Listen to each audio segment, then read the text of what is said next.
संपूर्ण महाराष्ट्रातील नवोदय आणि स्कॉलरशिप शिकवणाऱ्या शिक्षकांसाठी माझी नम्र विनंती, EVS या विषयासंदर्भातील मी 1300 प्रश्नांचं मराठी आणि इंग्रजी या दोन्हीही माध्यमामधनं MCQ तयार केलेले आहेत. तर तुम्ही खाली दिलेल्या नंबरवरती संपर्क साधून हे MCQ फ्रीमध्ये अवेलेबल आहेत.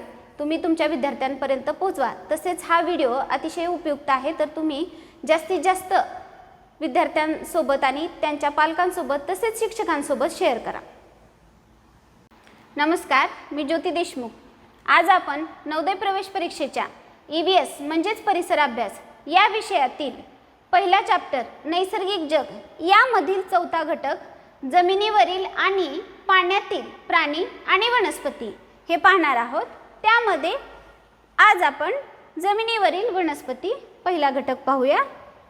तर जमिनीवरील वनस्पतीचे प्रामुख्याने दोन भाग पडतात. पहिल्यांदा जमिनीवरील वनस्पती म्हणजे काय? ज्या वनस्पती जमिनीवर वाढतात त्यांना जमिनीवरील वनस्पती म्हणतात. मग त्यामध्ये त्यांचे मुख्य दोन प्रकार पडतात. पहिला प्रकार अपुष्प वनस्पती आणि दुसरा प्रकार सपुष्प वनस्पती. आता अपुष्प वनस्पती म्हणजे काय? ज्या वनस्पतींना फुलं येत नाहीत त्यांना म्हणायचं अपुष्प. पुष्प म्हणजे काय? फुल. ज्याला फुल येत नाही त्या अपुष्प वनस्पती.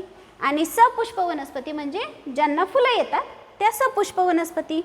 आता अपुष्प वनस्पतीची उदाहरणं पाहायची तर शेवाळ आणि नेचे या वनस्पती काय करतात? तर त्यांच्या प्रजननासाठी म्हणजे त्यांच्यासारखंच दुसरी वनस्पती तयार करण्यासाठी बीजाणूंचा वापर करतात. तर सपुष्प वनस्पती या काय करतात? प्रजननासाठी त्यांच्या बियाद्वारे प्रजनन करतात.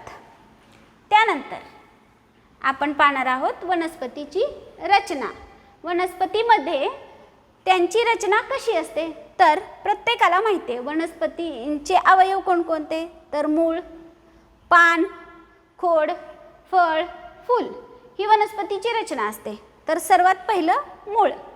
मूळ काय करतं? तर जमिनीमधील पाणी आणि जे आवश्यक मूलद्रव्य आहेत ते शोषून घेतं आणि झाडांपर्यंत ते पोचवायचं काम करतं. तसंच झाडाला आधार देण्याचं काम सुद्धा मूळच करतं. त्यानंतर दुसरं आहे पाने. पाने काय करतात? तर मुळांकडून शोषून घेतलेलं पाणी आणि हवेतील सूर्याची उष्णता आणि हवेतील कार्बन डायऑक्साईड शोषून घेऊन हरित कणांच्या मदतीने, पानांमध्ये जे हरित कण असतात त्यांना आपण हरितद्रव्य म्हणतो, त्या हरितद्रव्यांच्या मदतीनं वनस्पती स्वतःचं अन्न तयार करण्याचं काम करतात. त्यानंतर पुढचं आहे खोड. खोड काय करतं? तर वनस्पतीला सरळ उभं राहण्यासाठी मदत करतं. तसंच मुळांनी शोषलेलं पाणी पानापर्यंत पोहोचवण्याचं काम हे खोड करतं. त्यानंतर वाहिन्या. वनस्पतीमध्ये पाणी वाहून नेण्यासाठी जलवाहिन्या असतात, तर अन्न वाहून नेण्यासाठी रसवाहिन्या असतात. फुलं. फुलं काय करतात? तर प्रजननासाठी बिया, फळं तयार करतात. आणि फळ हे सुद्धा वनस्पतीची रचनामध्ये आपण पाहिलेलं आहे. त्यानंतर पुढे आपण पाहणार आहोत जमिनीवरील वनस्पती.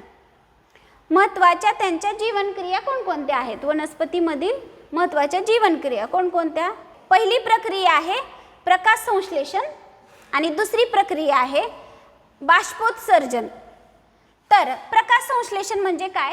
तर वनस्पती काय करतात? सूर्यप्रकाश आणि हवेतील कार्बन डायऑक्साईड आणि मुळांनी शोषलेलं पाणी यांचा वापर करून पानांमधील जे हरितद्रव्य आहेत ते हरितद्रव्य सूर्याची उष्णता, हवेतील कार्बन डायऑक्साईड आणि मुळांनी शोषलेलं पाणी शोषून घेतात आणि हरितद्रव्यांच्या मदतीनं स्वतःचं अन्न स्वतः तयार करतात. अन्न म्हणजेच ग्लुकोज तयार करतात.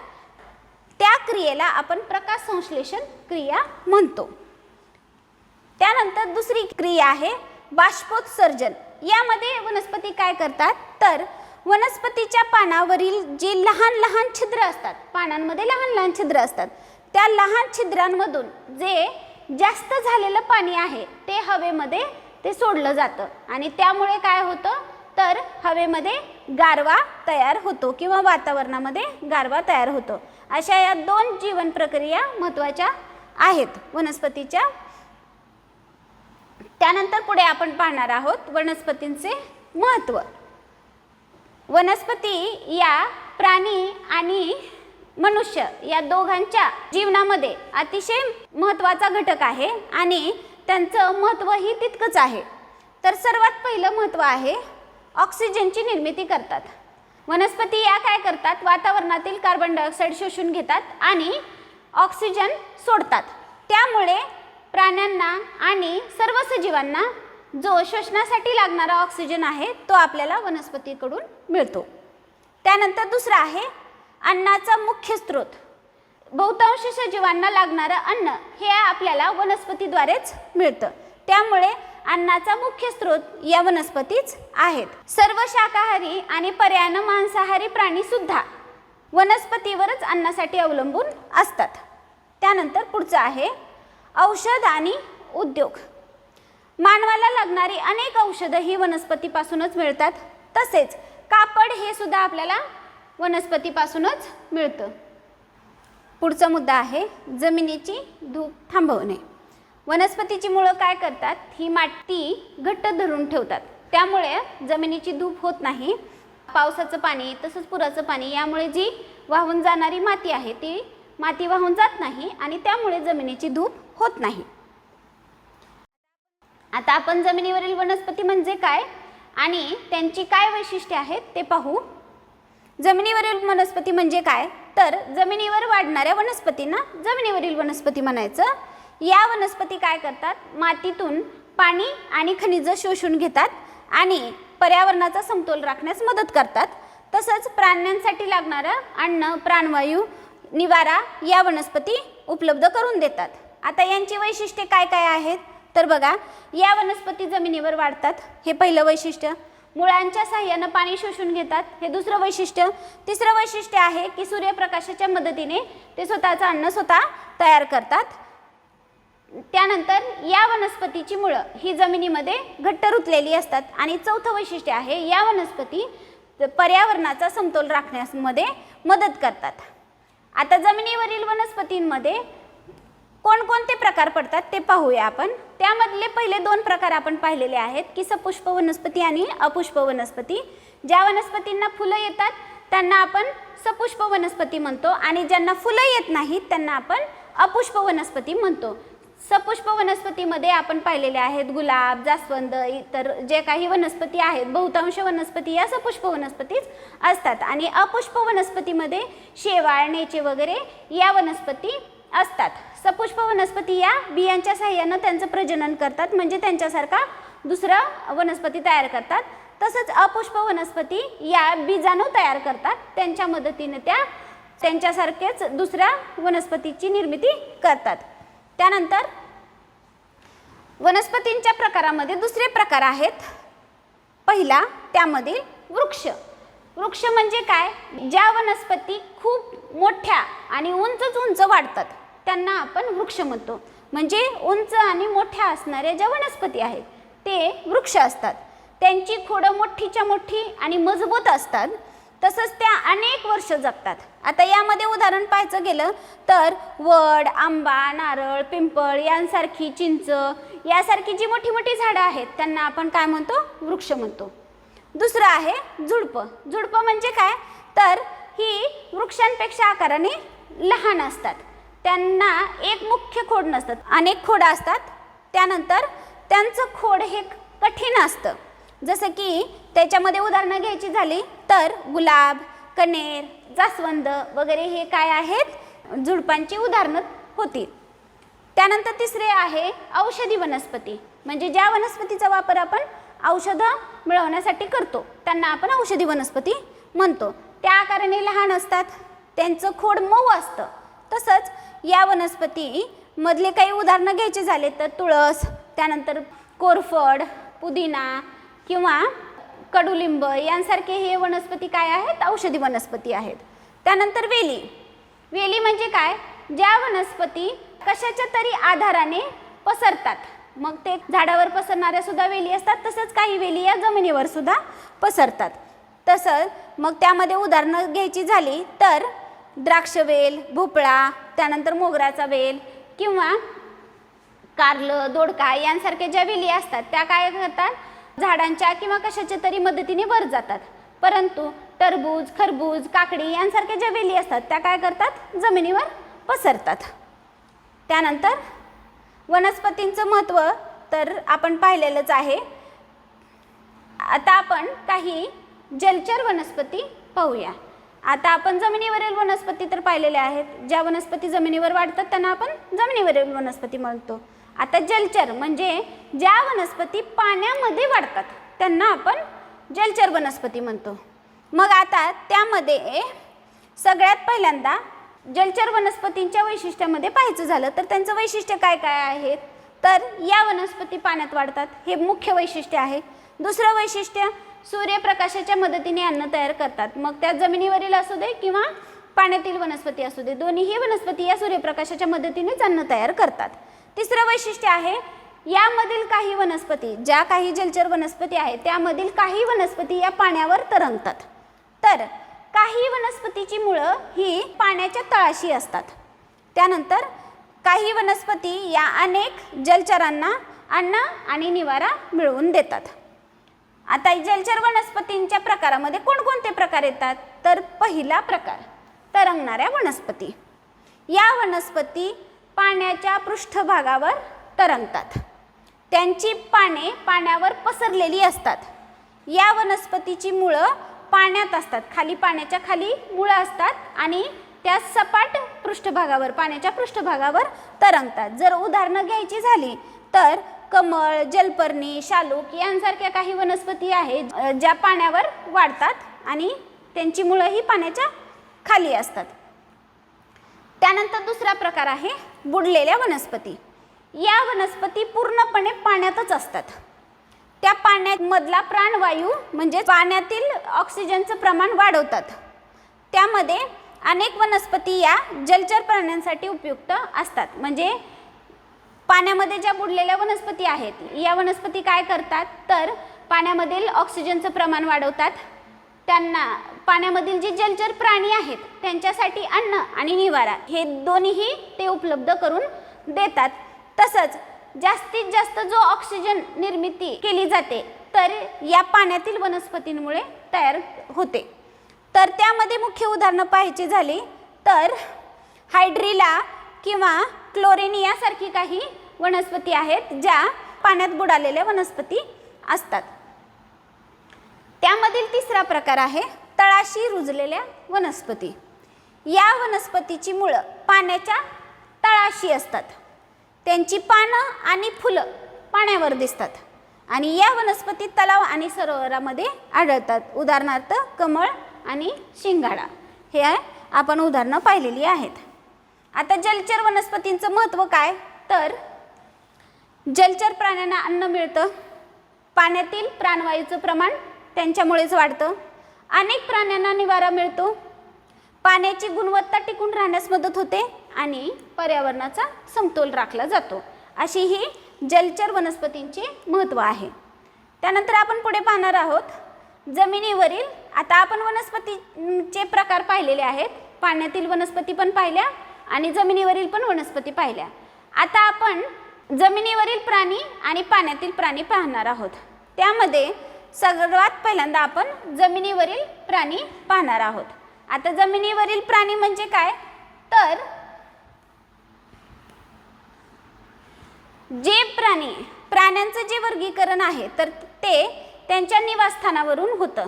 म्हणजे जे प्राणी जमिनीवर राहतात त्यांना भूचर प्राणी म्हणतात आणि जे प्राणी पाण्यात राहतात त्यांना जलचर प्राणी म्हणतात.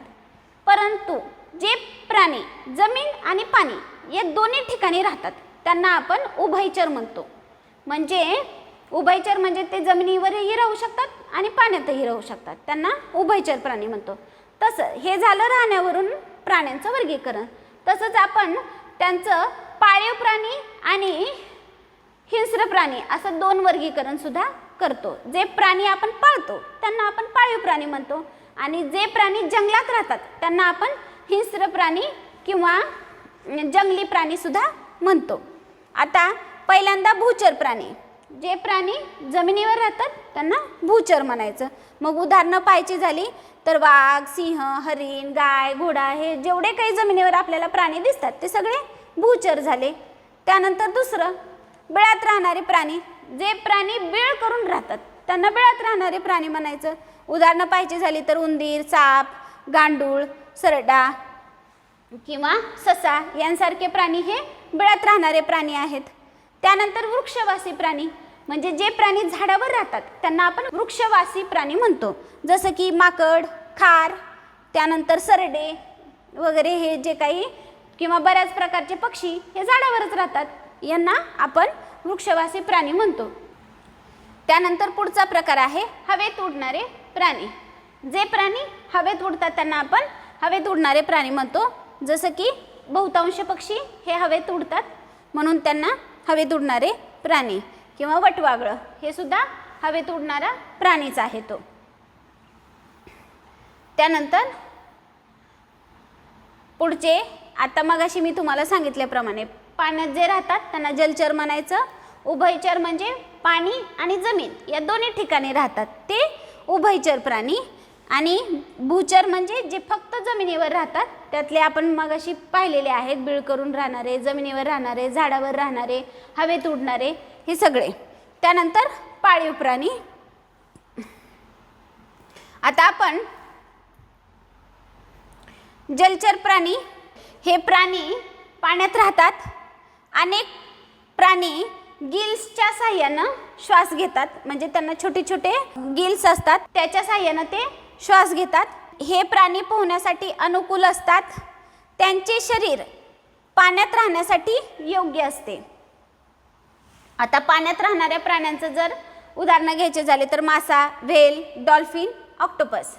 उभयचर दोन्ही ठिकाणी राहतात, जमिनीवरही राहू शकतात, त्यानंतर पाण्यातही राहू शकतात. त्यानंतर यांची उदाहरणं घ्यायची झाली तर बेडूक, मगर, त्यानंतर कासव हे प्राणी दोन्ही ठिकाणी राहतात. भूचरमध्ये आपण मगाशीच पाहिलेलं आहे पाळीव प्राणी. जे प्राणी आपण पाळतो त्यांना आपण पाळीव प्राणी म्हणतो. मग त्यामध्ये कोणतं? गाय, बैल, शेळी, कुत्रा वगैरे हे प्राणी आपण पाळतो म्हणून त्यांना पाळीव प्राणी म्हणायचं. त्यांचा उपयोग आपण शेतीसाठी करतो. तसंच काही प्राण्यांचा उपयोग अन्नासाठी सुद्धा केला जातो. काही प्राण्यांचा उपयोग हा वाहतुकीसाठी सुद्धा केला जातो. आता जंगली प्राणी. जे प्राणी जंगलात राहतात ते जंगली प्राणी झाले. ते प्राणी स्वतःचे अन्न स्वतः मिळवतात. त्यांना नैसर्गिक अधिवासात म्हणजे जंगलातच राहतात आणि ते पर्यावरणाचा समतोल राखण्यास मदत करतात. त्यानंतर त्यांच्या राहण्यावरून आपण त्यांचे प्रकार पाहिले. भूचर, जलचर, उभयचर, त्यानंतर पाळीव प्राणी आणि हिंस्र प्राणी असे पाहिलेले आहेत. आता आपण प्रजननाच्या आधारावर प्राण्यांचे वर्गीकरण पाहणार आहोत. तर त्यामधलं पहिलं वर्गीकरण आहे जरायुज प्राणी आणि दुसरं आहे अंडज प्राणी. आपण पहिलं पाहूया. जरायुज प्राणी म्हणजे काय?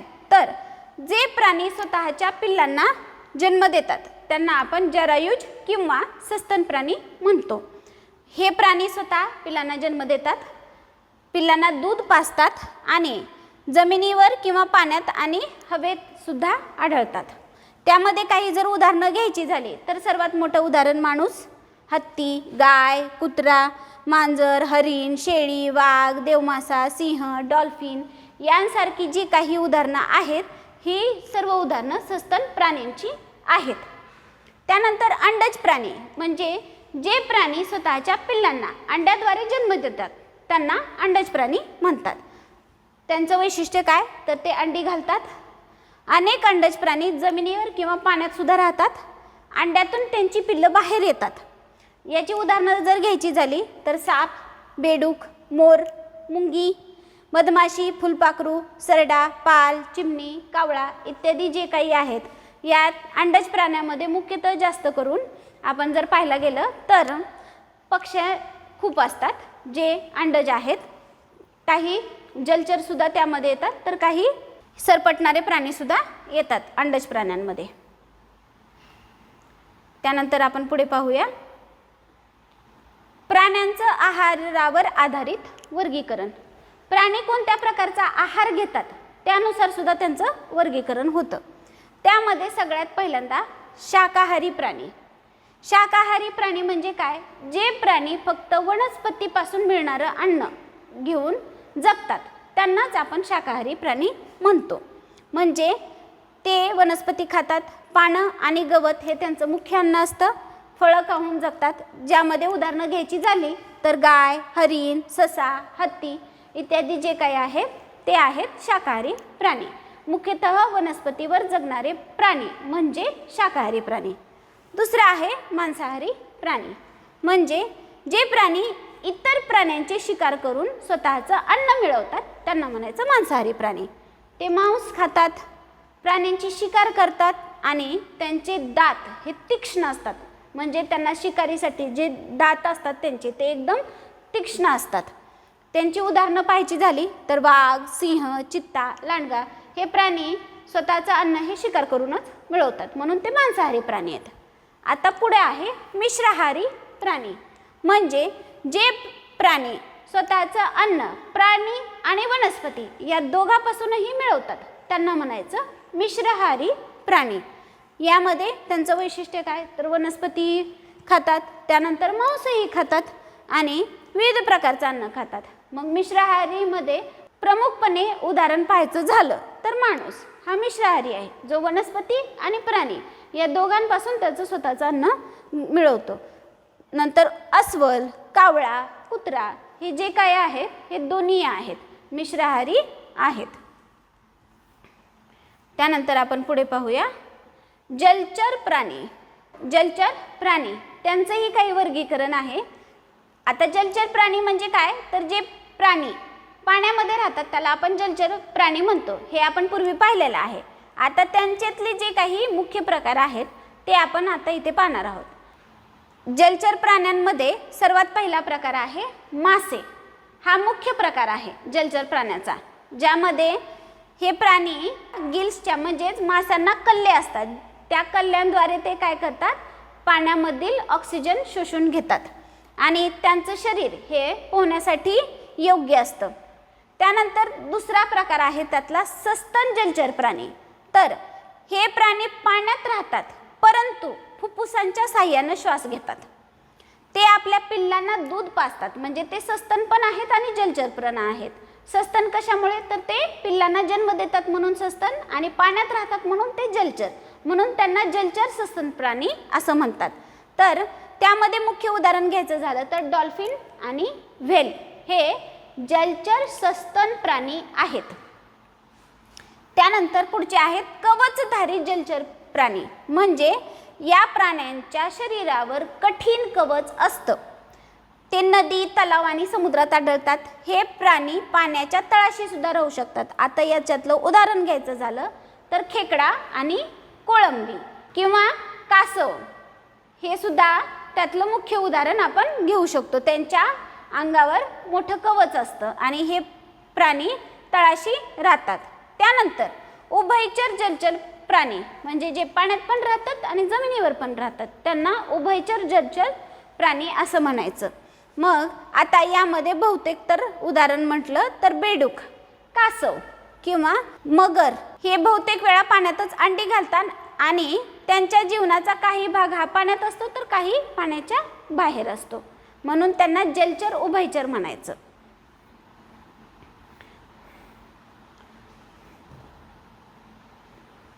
आता आज आपण इथे पाणी आणि जमीन या दोन्हीवरील प्राणी आणि वनस्पती पाहिलेले आहेत. तसंच त्यांच्या राहण्यावरून होणारं वर्गीकरण पाहिलेलं आहे. प्राण्यांचं वर्गीकरण पाहिलं, वनस्पतीचं वर्गीकरण पाहिलं.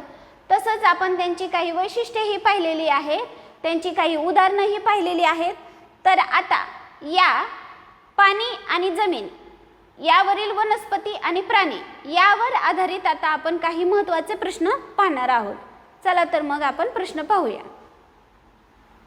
पहिला प्रश्न, ज्यांना फुले आणि बिया येत नाहीत त्या वनस्पतींना काय म्हणतात?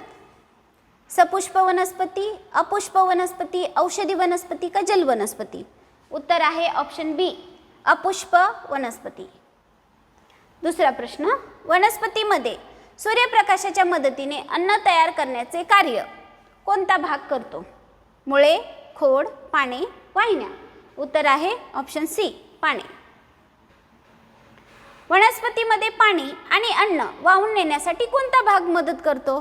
फुले, मुळे, पाने, वाहिन्या. उत्तर आहे ऑप्शन 4, वाहिन्या.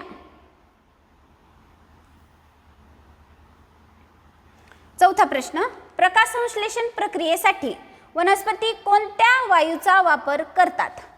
Oxygen, nitrogen, carbon dioxide, hydrogen. उत्तर आहे ऑप्शन सी, कार्बन डायऑक्साईड. पाचवा प्रश्न, वनस्पती पानांवरील लहान छिद्रांमधून अतिरिक्त पाणी कोणत्या स्वरूपात हवेत सोडतात? धूर, बाष्प, दव, पाऊस. उत्तर आहे ऑप्शन बी, बाष्प. सहावा प्रश्न, वनस्पतीची मुळे कोणते महत्त्वाचे कार्य करतात? फुले तयार करतात, बीज तयार करतात, मातीची धूप वाढवतात, माती घट्ट धरून ठेवतात. उत्तर आहे ऑप्शन डी, माती घट्ट धरून ठेवतात. सातवा प्रश्न, स्वतः सरळ उभ्या राहू न शकणाऱ्या वनस्पतींना काय म्हणतात? वृक्ष, झुडपे, वेली का औषधी वनस्पती? उत्तर आहे ऑप्शन सी, वेली. आठवा प्रश्न, खालीलपैकी कोणती वनस्पती औषधी वनस्पतीचे उदाहरण आहे? गुलाब, कोथिंबीर, द्राक्षवेल, नारळ. उत्तर आहे ऑप्शन बी, कोथिंबीर. जमिनीवरील वनस्पतीच्या मुळाचे मुख्य कार्य कोणते आहे? फुले तयार करणे, बीज तयार करणे, मातीतील पाणी आणि खनिजे शोषून घेणे, फळे तयार करणे. उत्तर आहे ऑप्शन सी, मातीतील पाणी व खनिजे शोषून घेणे. दहावा प्रश्न, जलचर वनस्पती प्रामुख्याने कोठे वाढतात? वाळवंटात, पाण्यात, पर्वतांवर, मैदानात. उत्तर आहे ऑप्शन बी, पाण्यात. 11वा प्रश्न, पाण्याच्या तळाशी मुळे असून पाने आणि फुले पाण्याच्या वर दिसणाऱ्या वनस्पतींना काय म्हणतात? बुडलेल्या वनस्पती, तरंगणाऱ्या वनस्पती, तळाशी रुजलेल्या वनस्पती आणि औषधी वनस्पती. उत्तर आहे ऑप्शन सी, तळाशी रुजलेल्या वनस्पती. 12वा प्रश्न, खालीलपैकी बुडलेल्या वनस्पतीचे उदाहरण कोणते? कमळ, शिंगाडा, जलपर्णी, व्हॅलिसनेरिया. उत्तर आहे ऑप्शन डी, व्हॅलिसनेरिया. 13वा प्रश्न, जमिनीवर मोकळेपणाने वावरणाऱ्या प्राण्यांना काय म्हणतात? वृक्षवासी प्राणी, भूचर प्राणी, नभचर प्राणी, जलचर प्राणी. उत्तर आहे ऑप्शन बी, भूचर प्राणी. 14वा प्रश्न, खालीलपैकी बिळात राहणारा प्राणी कोणता? हरिण, घोडा, उंदीर की सिंह?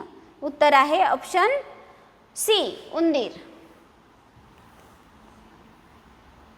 15वा प्रश्न, खालीलपैकी वृक्षवासी प्राण्याचे उदाहरण कोणते? खार, साप, गाय, वाघ. उत्तर आहे ऑप्शन ए, खार. पाण्यात आणि जमिनीवर दोन्ही ठिकाणी राहणाऱ्या प्राण्यांना काय म्हणतात? जलचर प्राणी, उभयचर प्राणी, भूचर प्राणी का पाळीव प्राणी? उत्तर आहे ऑप्शन बी, उभयचर प्राणी. त्यानंतर खालीलपैकी पाळीव प्राणी कोणता आहे? वाघ, सिंह, गाय, हत्ती. उत्तर आहे ऑप्शन सी, गाय. खालीलपैकी जलचर प्राण्याचे उदाहरण कोणते आहे? डॉल्फिन, घोडा, हरिण, शेळी. उत्तर आहे ऑप्शन ए, डॉल्फिन. 19वा प्रश्न, स्वतःच्या पिल्लांना जन्म देणाऱ्या प्राण्यांना काय म्हणतात? अंडज प्राणी, जलचर प्राणी, जरायुज प्राणी आणि उभयचर प्राणी. उत्तर आहे ऑप्शन सी, जरायुज प्राणी. खालीलपैकी अंडज प्राणी कोणता आहे? गाय, मांजर, डॉल्फिन, मोर. उत्तर आहे ऑप्शन डी, मोर. प्रश्न क्रमांक 21. खालीलपैकी जरायुज प्राण्याचे उदाहरण कोणते आहे? मधमाशी, हरिण, कावळा, पाल. उत्तर आहे ऑप्शन बी.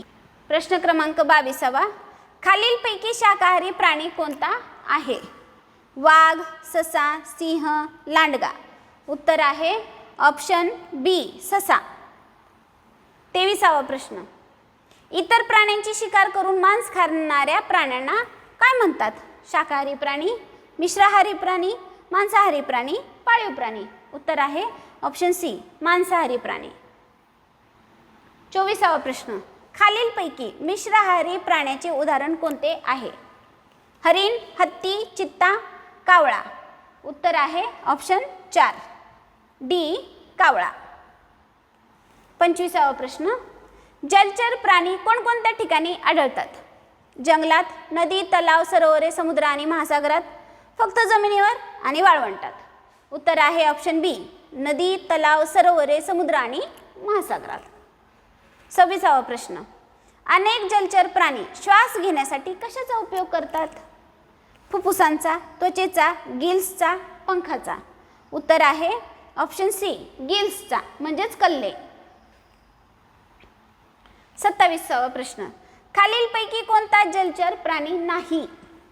डॉल्फिन, कासव, ऑक्टोपस, वाघ. उत्तर आहे ऑप्शन डी वाघ. 28. प्रश्न. सस्तन जलचर प्राणी श्वास घेण्यासाठी कशाचा उपयोग करतात? गिल्स, फुफ्फुसे, त्वचा, पर. उत्तर आहे ऑप्शन बी फुफ्फुसे. त्यानंतर 29. प्रश्न. खालीलपैकी कवचधारी जलचर प्राणी कोणता आहे? डॉल्फिन, व्हेल, खेकडा, बेडूक. उत्तर आहे ऑप्शन सी खेकडा. खालीलपैकी उभयचर जलचर प्राणी कोणता आहे? रोहू, कोळंबी, बेडूक, डॉल्फिन. उत्तर आहे ऑप्शन सी बेडूक. तर अशा पद्धतीनं आज आपण जमिनीवरील आणि पाण्यातील प्राणी आणि वनस्पती आणि त्यांचे काही महत्त्वाचे प्रश्न आज इथे आपण पाहिलेले आहेत. जर तुम्हाला व्हिडिओ आवडला असेल तर लाईक करा, शेअर करा आणि माझ्या चॅनलला सबस्क्राईब करा.